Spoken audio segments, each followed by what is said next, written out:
o seu braço, o seu lábio e a sua voz.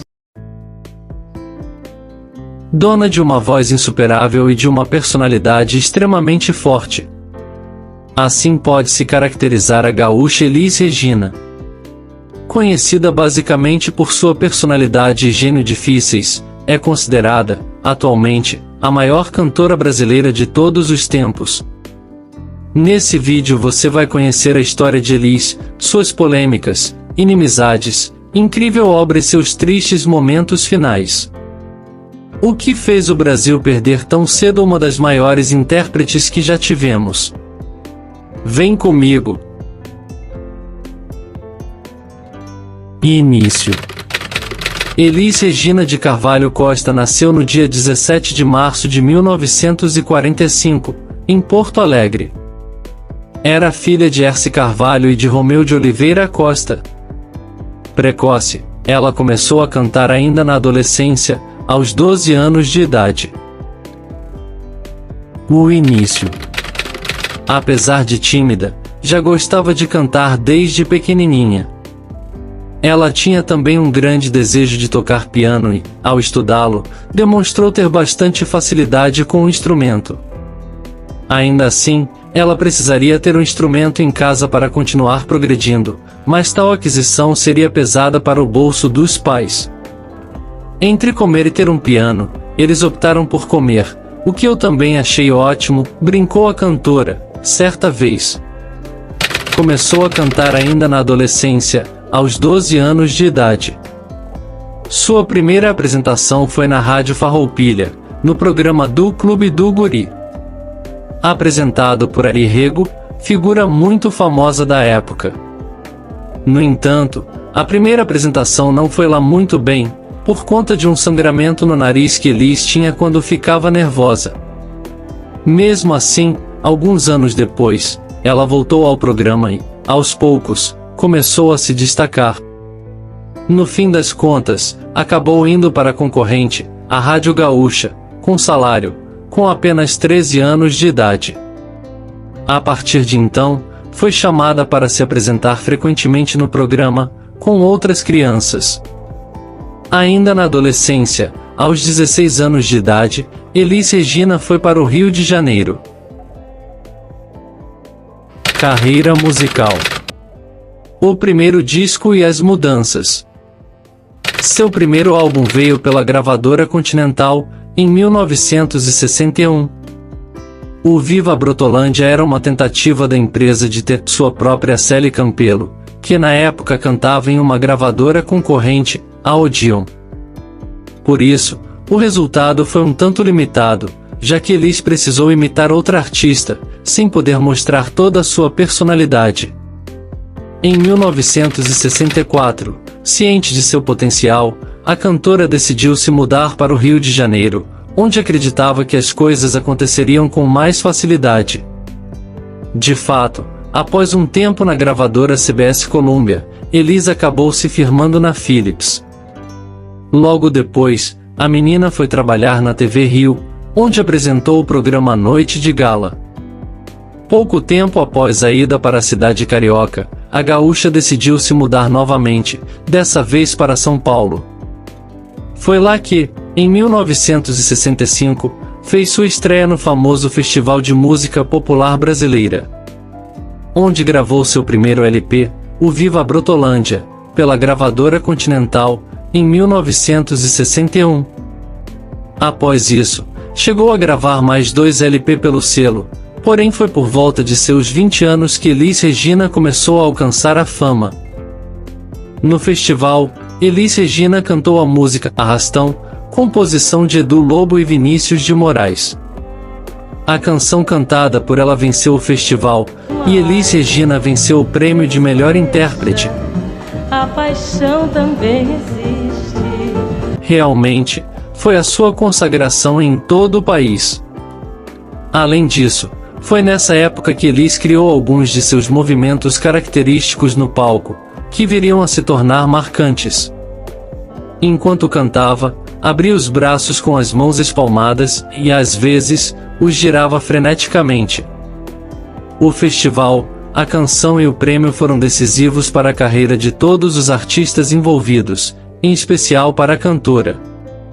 Ainda em 1965, Elis Regina começou a apresentar o programa O Fino da Bossa, com Jair Rodrigues, com quem lançou 3 discos. A partir daí, os dois lançaram uma série de 3 discos em parceria, intitulada Dois na Bossa. Inclusive, o álbum de estreia do projeto foi o primeiro LP brasileiro a vender mais de 1 milhão de cópias. Elis contra a Jovem Guarda. Nesse período, Elis também começou a se estranhar com a Jovem Guarda, que passava a fazer sucesso na TV. O movimento musical estava em ascensão na época e trouxe nomes como Roberto Carlos e Erasmo Carlos ao sucesso. O motivo do incômodo é o fato de que o programa passou a ser uma forte concorrência e a fazer bastante sucesso na TV. Bastante competitiva, a cantora ficou revoltada com a concorrência, chamando o estilo da Jovem Guarda de cafona, submúsica e barulheira. Talvez influenciada por essa competitividade, em seguida a intérprete gravou aquele que seria considerado por muitos o seu melhor disco nos anos 60, em Elis. Aliás, foi esse álbum que revelou para o país artistas até então desconhecidos, como Gilberto Gil e Milton Nascimento, que participaram ativamente da composição das faixas.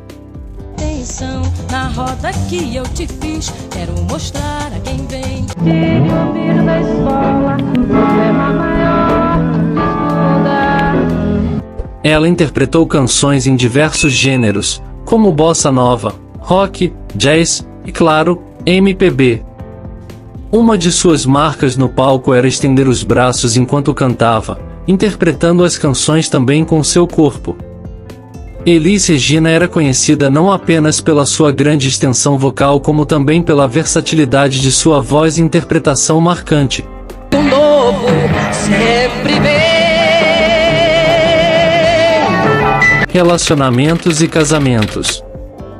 Elis Regina se relacionou principalmente com pessoas envolvidas com o mundo musical, como é comum dos artistas, devido ao estilo de vida em comum, e teve 3 filhos.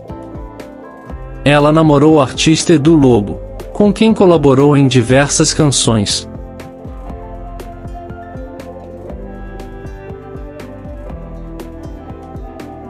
Em 1964, começou seu relacionamento com o produtor musical Solano Ribeiro, de quem ficou noiva, porém a relação conturbada chegou ao fim. Em 1967, casou-se com o compositor Ronaldo Boscoli, um dos diretores de O Fino da Música, que se separou em 1972. Boscoli, inclusive, já havia se relacionado com 2 outras grandes cantoras da época, Inara Leão e Maísa Matarazzo. O fato serviu de fofoca e inimizade entre as cantoras por um longo período. Dessa união, nasceu o primeiro filho da cantora, João Marcelo Boscoli, produtor musical de destaque atualmente. No período da separação com Boscoli, Elis começou a trabalhar com um músico, que se tornou seu produtor. Se casou novamente, após investidas da própria, desta vez com o pianista César Camargo, com quem teve mais 2 filhos, os músicos Maria Rita e Pedro Mariano.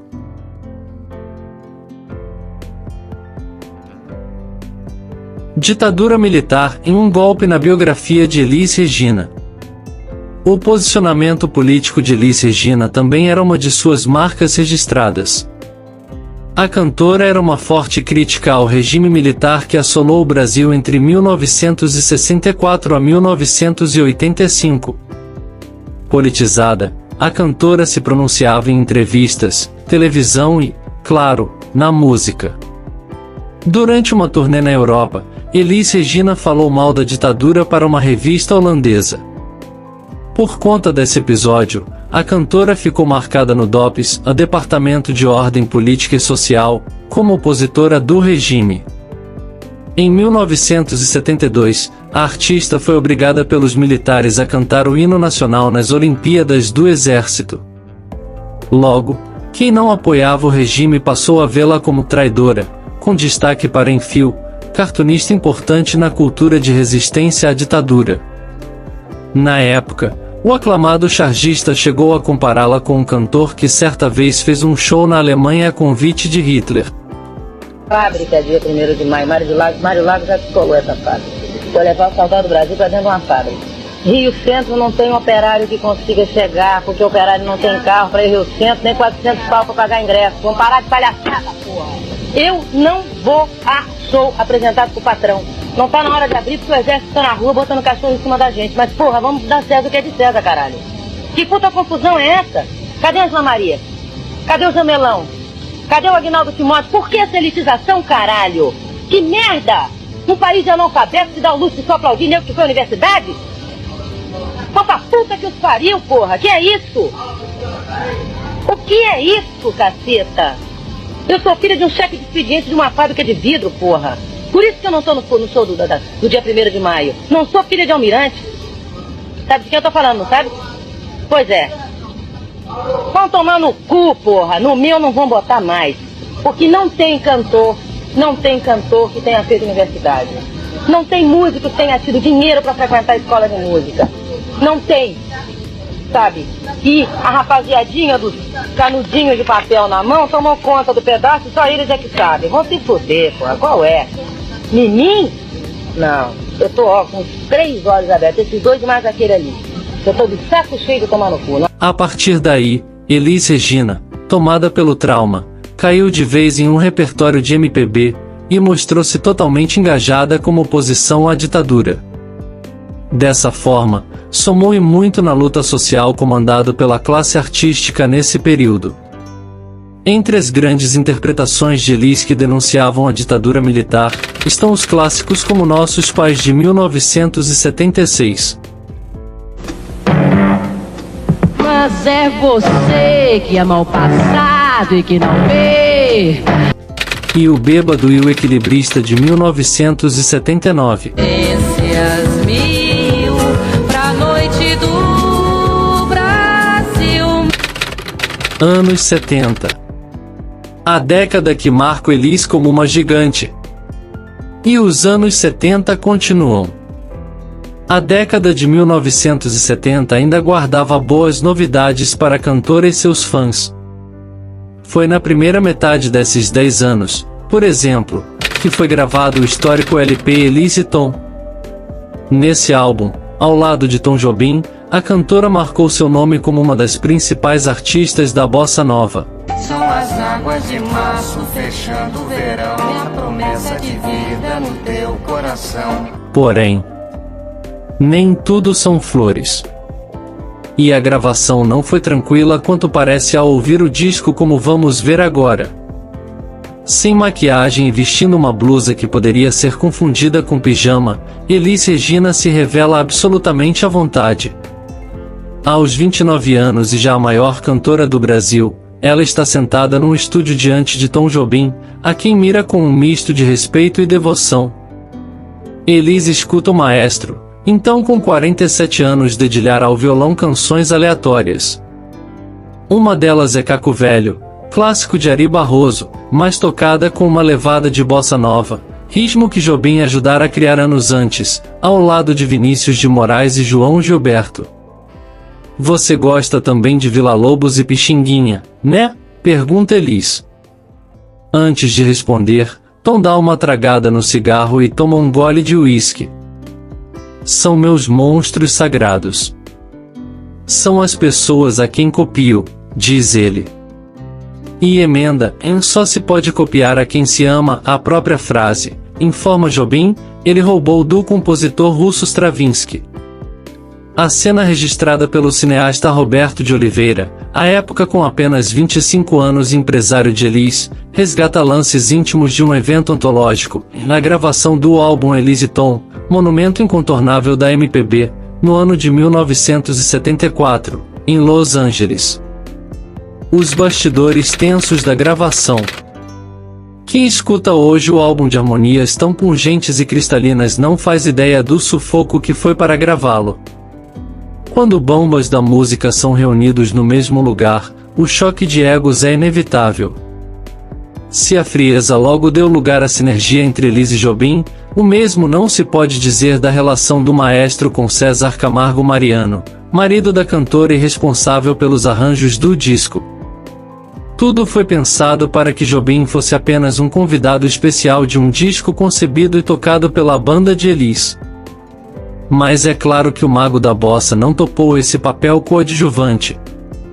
Ele enxergava com desdém o jeito moderno de tocar de Mariano, e zombava de seu piano elétrico.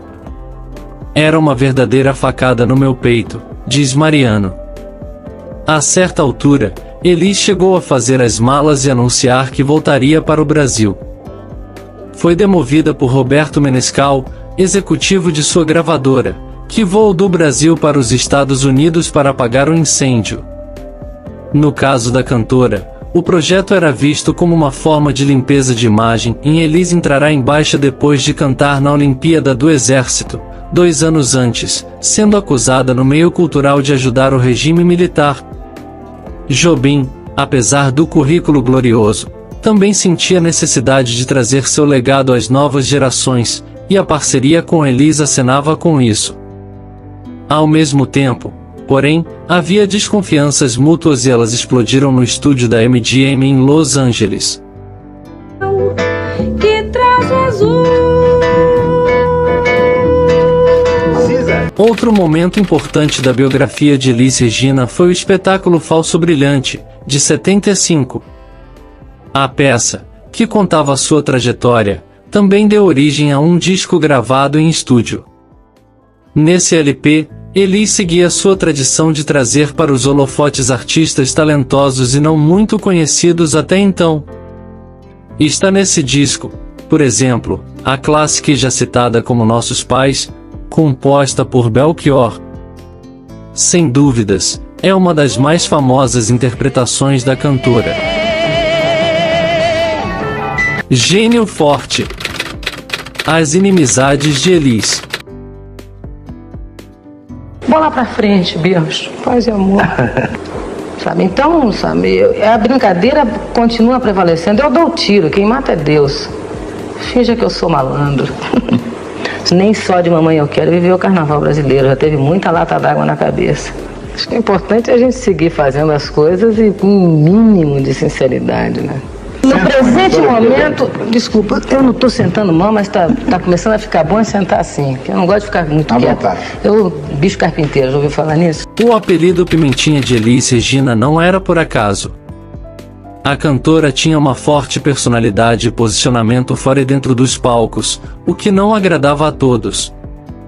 Devido ao seu gênio difícil e sua forte personalidade, o poeta Vinícius de Moraes apelidou-a carinhosamente de Pimentinha, apelido que é lembrado até hoje. Durante toda a sua carreira, foi alvo de inúmeras polêmicas com diversas pessoas do ramo artístico. Em uma delas, e talvez a mais expressiva, foi o seu desentendimento com as cantoras Maísa Matarazzo e Nara Leão no final da década de 60. Nara Leão. Tão distintas, tão distantes. Para começo de conversa, e nunca se bicaram, nunca foram amigas. Ao contrário. Há quem diga que a rivalidade, quase inimizade entre as duas começou quando Elis passou a namorar Ronaldo Boscoli, ex-namorado de Nara. Tinham temperamentos opostos. Nara sempre foi mais tímida, low profile, Elis sempre foi explosiva, expansiva. No seu programa da Record, O Fino da Bossa, Elis e Jair Rodrigues eram showman. Sobre o programa que Nara dividiu com Chico Buarque na mesma Record, e que durou pouco, dizia-se que eram desanimadores de auditório. Elis tinha voz possante, poderosa, de Nara sempre se disse que tinha voz pequena. Diz que fui por aí, levando um violão debaixo do braço. Elis mudava de ideia como quem muda de roupa. Começou cantando versões de canções americanas de sucesso. A seu primeiro disco, de 1961, se chamava Viva Brotolândia, e só depois chegou ao samba e à MPB. em 1968, liderou uma passeata em São Paulo contra a guitarra elétrica na música brasileira. No auge da ditadura militar, no final dos anos 60, cantou numa festa organizada pelo Exército. Poucos anos depois, passou a cantar músicas de protesto. Nara teve uma trajetória exemplarmente reta, coerente, em termos de ideias. Esteve contra a ditadura desde o primeiro momento, e jamais arredou o pé dessa posição. Musicalmente, no entanto, sempre foi aberta a tudo, a todos os estilos, desde sempre. Tida como musa da bossa nova, não gravou uma música de bossa nova no seu primeiro disco, Nara, de 1964, em que reuniu canções de mestres do samba tradicional, do morro, Cartola, Zequete, Nelson Cavaquinho, para canções modernas de Carlos Lira e Vinícius de Moraes, Edu Lobo e Rui Guerra, Bada e Aloísio de Oliveira. Enquanto Elis marchava contra as guitarras elétricas, Nara se unia a Caetano Veloso e Gilberto Gil no tropicalismo, participou do disco Manifesto Tropicalia, Panis e Circensis, de 1968. No documentário Uma Noite em 67, Caetano conta se lembrar de ter olhado a passeata de uma janela do Hotel Danúbio, na Brigadeiro Luiz Antônio, ao lado de Nara, e Nara dizia para ele, parece coisa de fascista. Elis virou uma grande estrela popular. Nara jamais teve o mesmo sucesso popular de Elis. Maísa Matarazzo. A próxima encrenca foi com Maísa Matarazzo. Ronaldo Boscoli. Compositor e produtor musical era, na época, noivo de Nara Leão. Porém, após uma turnê de shows pela Europa, traiu-a com a cantora Maísa, que afirmou à imprensa que iria casar-se com Boscoli. Com isso, Nara cortou relações com Ronaldo e Maísa, sua amiga, e acabou com o noivado.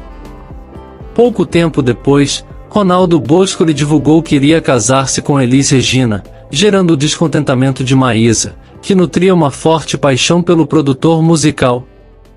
Então começava a onda de ataques entre Elis e Maísa, que logo tratou de chamar a rival de mau caráter. Já Elis havia afirmado que a musa da bossa, Nara Leão, tinha sangue de barata e que a odiava. Fiquei sabendo que você me imita. Imita minha voz que eu quero ver, desafiou a cantora. Elis Regina não se fez de rogada, e Maísa ouviu a imitação e saiu sorrindo. Depois, o tempo fechou.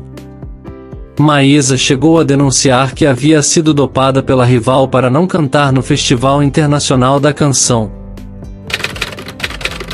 Na Boate 706, Maísa e Elis Regina trocaram farpas. Maísa disparou: sua gauchinha de m***. Elis retruca: cala a boca, sua pinguça. Maísa tentou jogar uma garrafa em Elis Regina, mas Roberto Menescal a segurou. Maísa detona Elis Regina em entrevista. Em uma entrevista rara ao jornal Pasquim, Maísa responde a jornalistas perguntada o que acha de Elis. Você acha que existe alguma cantora que cante melhor que você no Brasil? De vez em quando eu gosto da Elis cantando. Quando ela não faz malabarismo como faz atualmente, quando ela canta ela mesma. Eu acho que ela canta muito bem. O que você acha da Elis Regina como pessoa? É uma mau caráter, mas uma mau caráter no mau sentido. Mais do que isso, nem isso ela é. Ela é uma coitada. Parece que você faz restrições a Gal Costa. No que você acha que ela está falhando? No outro dia estava ouvindo um disco da Gal e botei em seguida um disco da Elis Regina. Eu não sabia quando era uma e quando era outra.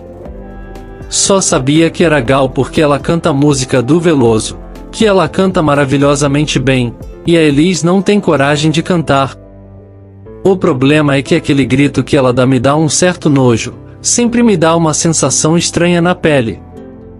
Mas pode ser que eu me recupere. Maria Bethânia.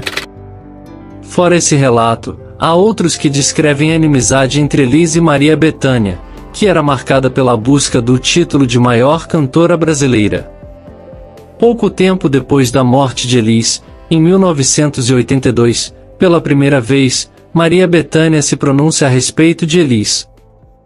Afirmou que nunca teve intimidade com ela, porém a esnobava pela sua garra e seu desejo de se superar, pisando em quem fosse.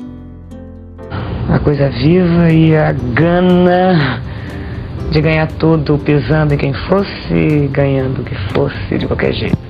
Uma pena que Bethânia não falou isso quando Elis era viva, não é mesmo? Rita Lee.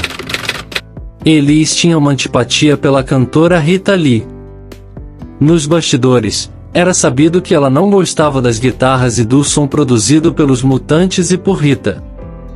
Entretanto, em 1976, quando Rita Lee foi presa enquanto estava grávida, Elis Regina foi a primeira e única pessoa a se pronunciar e visitar a cantora. Além disso, exigiu melhor tratamento para Rita, assim como comida e sua libertação. Após isso, ambas se tornaram amigas pessoais e de palco. Na música, elas colaboraram na canção Doce de Pimenta e Alô, Alô Marciano, composição de Rita Lee e Roberto de Carvalho. A coisa tá ficando russa. Na vida privada, Elis Regina deu o nome de sua filha, Maria Rita, em homenagem a Rita Lee. Inclusive, se você curte a grande Rita Lee, não deixe de conferir no final o vídeo que fizemos com a incrível história dessa grande mulher que deixou um legado tão incrível quanto o de Elis. Luxo, nem lixo. Eu quero é ser imortal, meu amor. Quero saúde para gozar no final. Eu acho que é a grande receita de vida dos dias atuais, sabe? A grande receita. Não resta outra coisa que rezar para se ter saúde, que é para poder gozar no final. Pelo menos dar uma risada gostosa no final de tudo. E quem canta é a coisa mais maravilhosa que já podia ter acontecido pra gente no Brasil, sabe? É a Rita Lee. Nunca se rebaixou diante de ninguém, e nem mesmo mudou seu jeito de ser após a formação de sua sólida carreira. Andava de maneira simples, mesmo depois da fama, algo que pode ser comprovado pela sua maneira de vestir-se nos shows e entrevistas que concedia. Também eram frequentes as suas idas a bares populares. Em suas entrevistas, chegou várias vezes a falar palavrões, uma forma real de mostrar a sua personalidade difícil e espontânea. Uma despedida precoce. Com imensa vitalidade aos seus 36 anos, Elis Regina Carvalho Costa vivia a melhor parte de sua carreira.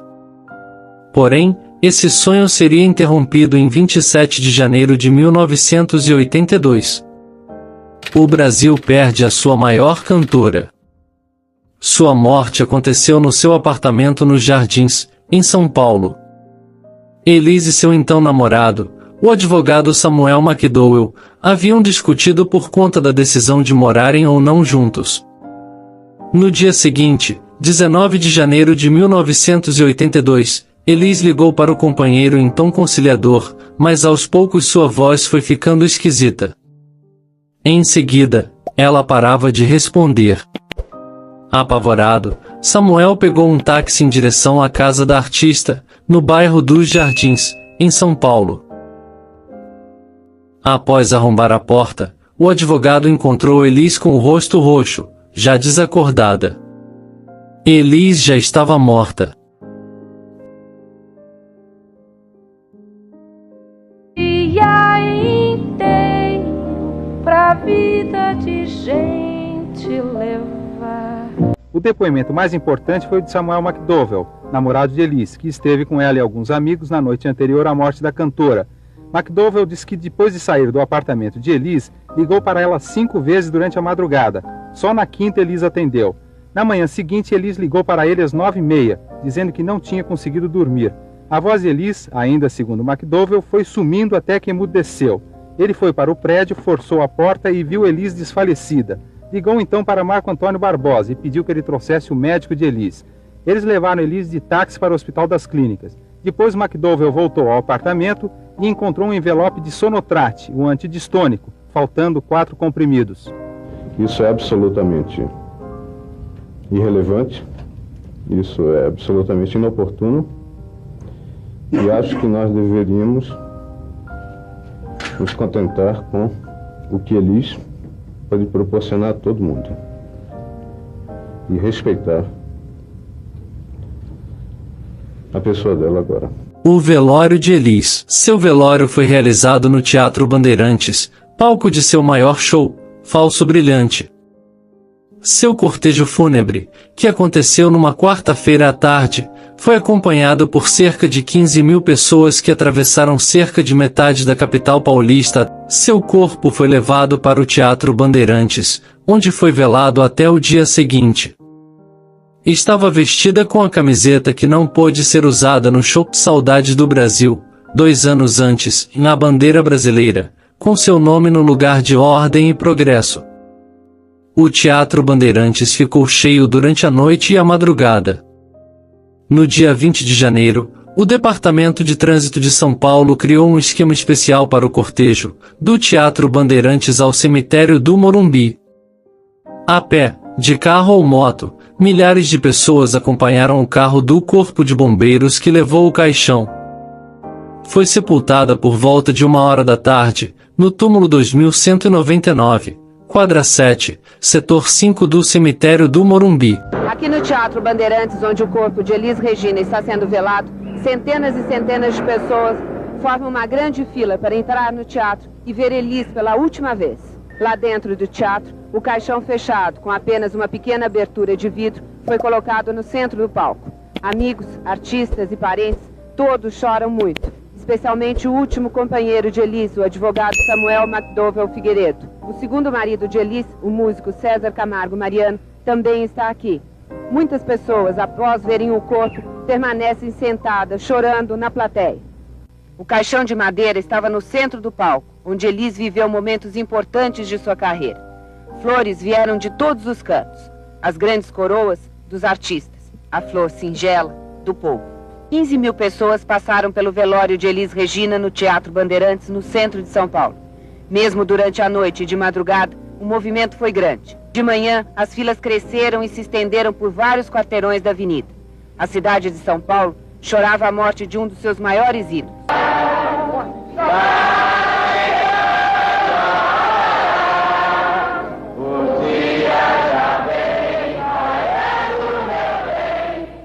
Durante 1h30, ela percorreu pela última vez quase 15 quilômetros da cidade que aprendeu a amar e escolheu para viver.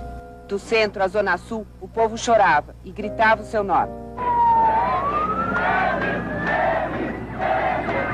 E enquanto isso, no cemitério do Morumbi, onde Elis pediu para ser enterrada, desde cedo uma outra multidão esperava por ela.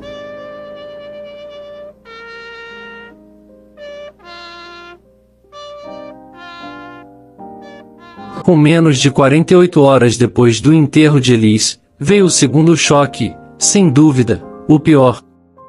Desde o acontecido no apartamento de Elis, havia um mistério quanto às verdadeiras causas da morte da cantora devido à decisão da médica, que cuidara do caso, de não fornecer o atestado de óbito. No dia 21 de janeiro, o delegado do 4º Distrito Policial de São Paulo, Geraldo Branco de Camargo, divulgou os resultados da autópsia e dos exames toxicológicos realizados em seu corpo.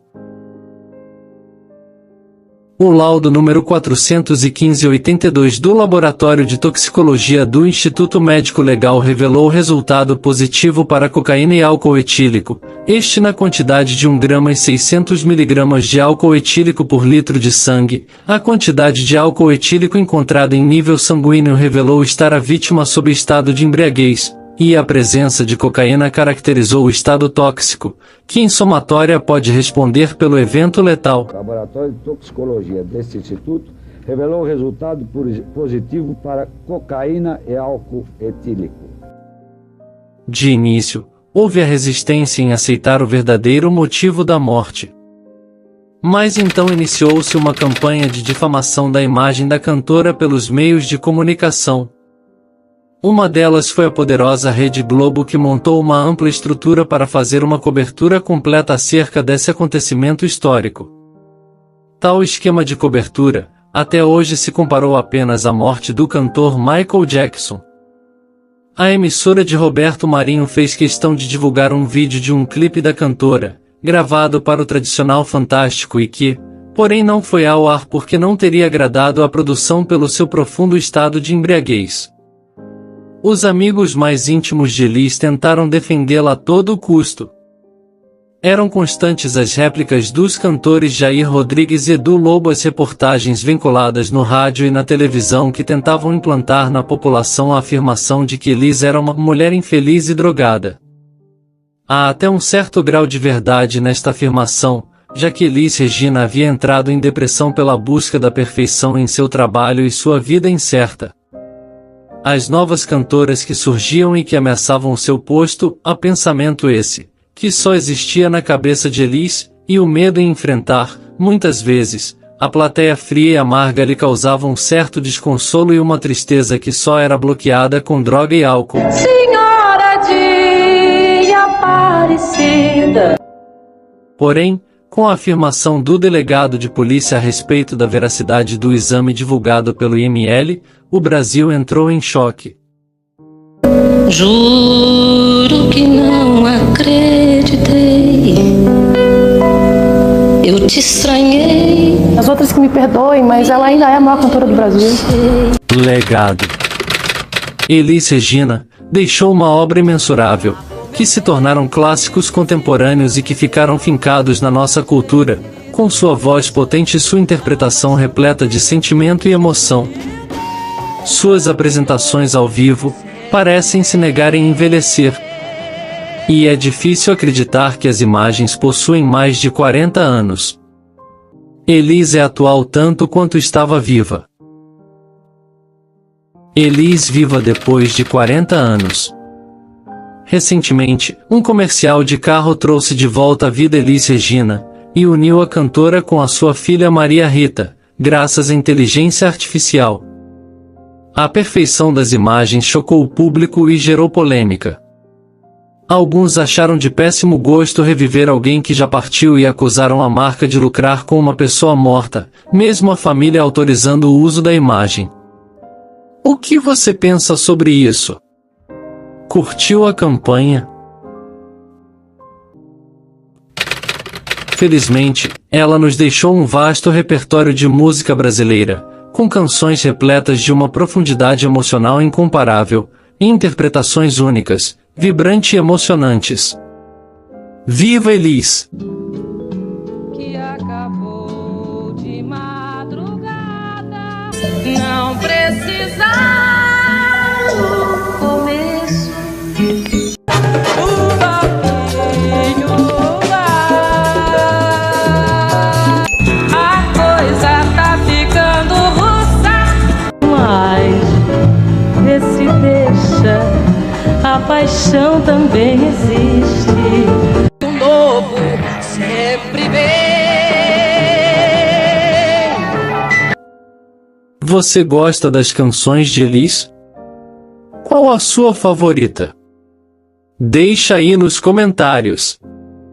Deixe também quem você gostaria de ver aqui. Um abraço e até a próxima.